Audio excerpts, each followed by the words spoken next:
Do you know the differences between a Vibora and a Bandeja? This seems to be one of the biggest questions in the paddle community, and today we're going to be bringing the hot topics, we're going to be bringing the big questions onto the table, and we will show you why these two shots are different and the main reasons to play one or the other.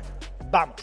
The main reason why we're doing this video is because every time I upload a reel on Instagram about tips for the Bandeja, all the comments are, but that's not a Bandeja, that's a Vibora. And when I do the opposite and I upload tips for the Vibora, so many comments say, no, that's not a Vibora, it's a Bandeja. So it seems that it's super important, so we're going to analyze what are the differences.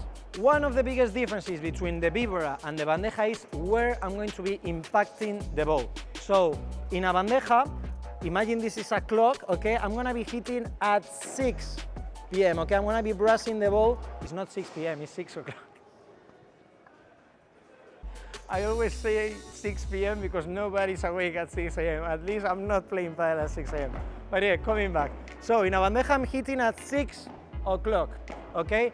But in a Vibora, I'm gonna be hitting at 3 o'clock, okay? So one is gonna look like that, and the other one, I have to be brushing the ball on the outside, okay? So that's one of the biggest differences. Another way of taking a look at this is where the tip of your racket is aiming. Is the tip of your racket aiming to the fence? Then it's probably a Bandeja. Is it aiming to the ceiling? Then it's probably a Vibora. One of the hot questions now for you, for all those of you who are really knowledgeable. We said, this is a Vibora, this is a Bandeja, but what happens if I hit in between? What happens if I brush the ball at 4 or 5 o'clock? Bandeja, Vibora, or Viboreja? Tell me, I want to know in the comments. The second thing that we have to take a look at when we are seeing the differences between a Bandeja and a Vibora is what's happening with the ball. We said that in a Vibora, we're gonna be brushing the ball on the outside, okay? So what's gonna happen when I do that?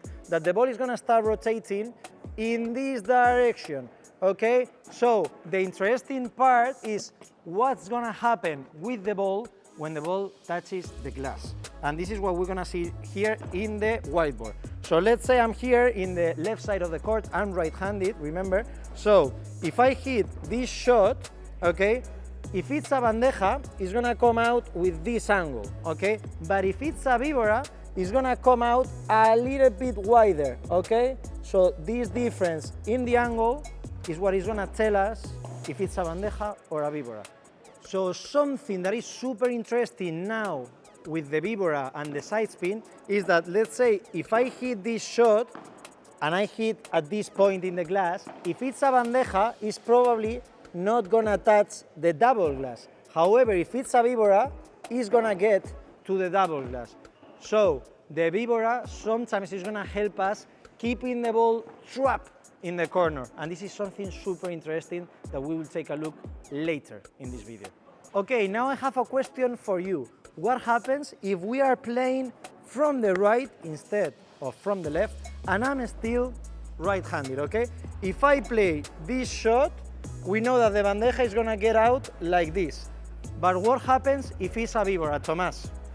Is it gonna go this way or that way? Okay, so it's gonna go like this, okay?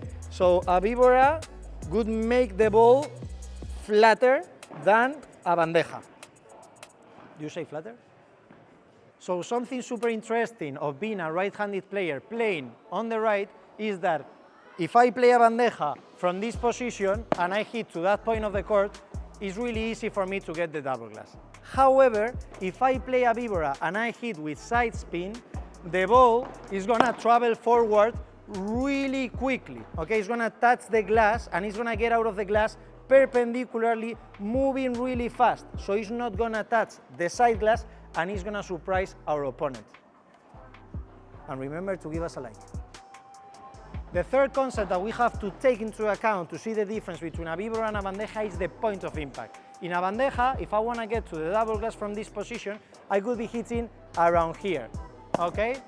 But if I wanna hit a Vibora, okay, I have to leave the ball a little bit behind me so that I can get this body rotation and I can get this side spin.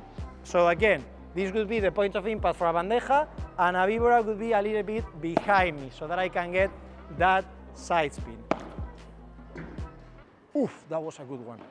We're gonna get into a quite controversial topic now, because I've seen in so many YouTube videos that for a Vibora, you need to prepare the racket behind your head, okay? And I think this is causing a lot of confusion.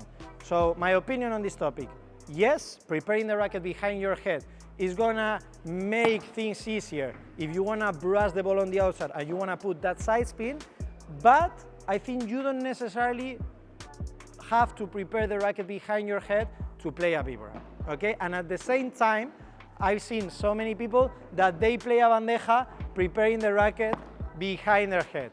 So I think it really depends on the person and what you find easier. My recommendation and what I tell to my students is that for a bandeja, you should prepare a bit shorter, and yes, for a Vibora, it's easier, you prepare a bit longer, but doesn't necessarily have to be behind the head, okay?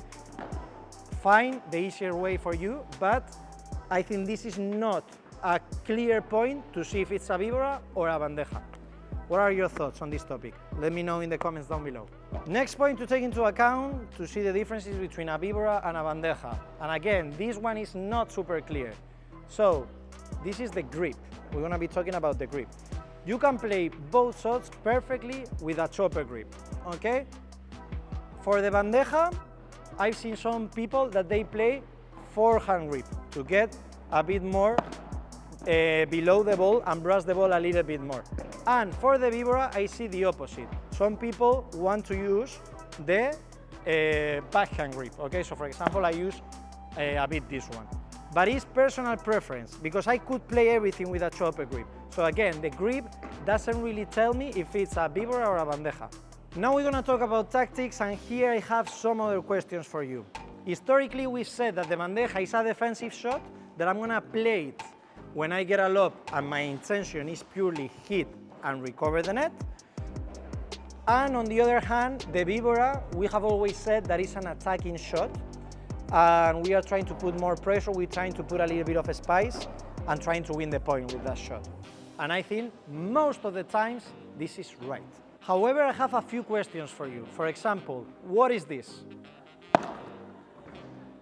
Is that a bandeja or a Vibora? Because for me that's a bandeja and I play fast, I'm being a bit offensive. On the other hand, what if I play a defensive Vibora? Do you think this is possible? Because I think it is also possible. Let's imagine I'm here on the left side of the court and I'm getting on the fritz because they are playing everything to my partner, and I want to try to get a ball a bit around this area.